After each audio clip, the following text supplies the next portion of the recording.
Hello! Good day sa lahat. Nung nakaraang araw, lumabas kami nung Friday yata, yun ang gabi. Lumabas kami. Nagkita kami ng kakilala ko na taga-amin. Tapos yung amo ko, binigyan ako ng pera, pambili ng damit. Damit na pang lamig. Kasi yung mga jacket ko noong last year, 2 years ago pa yun, na hindi na kasya sa akin, guys. Kasi tumaba tayo ng very light, charot. Kaya namili ako ng mga jacket. Naka-sale.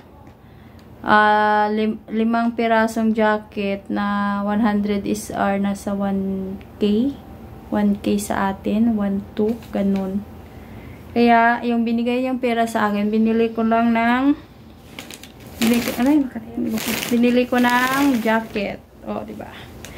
Biruin mo dati, nung dumating ako dito, yung size ng jacket ko is small. Ngayon, ano na size ng jacket ko? Large. Yan. Jacket. Ang kapal niya, as in. Minsan na ako, guys, bumibili ng ng mga gamit ko. Hindi ako bumibili parati. Kasi sayang naman. Marami pa tayong pwedeng paglaanan ng pera. Ganon. Yan o.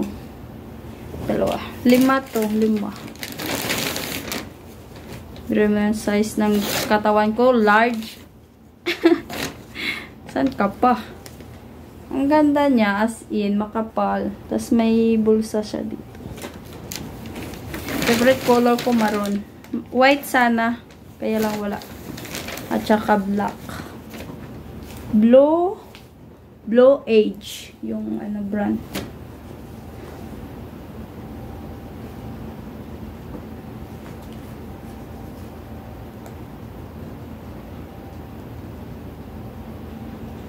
Gusto ko yung mga hoodie na jacket. Ayaw ko yung ibang style. Diba 5. Mura na, guys. Mura na yung 5 piraso ang kakapal. Extra large nga, Extra large pala. Diba? Alam nyo na, ang laki ng katawan ko. Osaka. My favorite color, black and white. Bango. Yun lang po. Thank you for watching. Sana wag nyong skip yung ads natin. Thank you so much. Bye-bye. Paki-share naman po at paki-like and comment down below. Charot.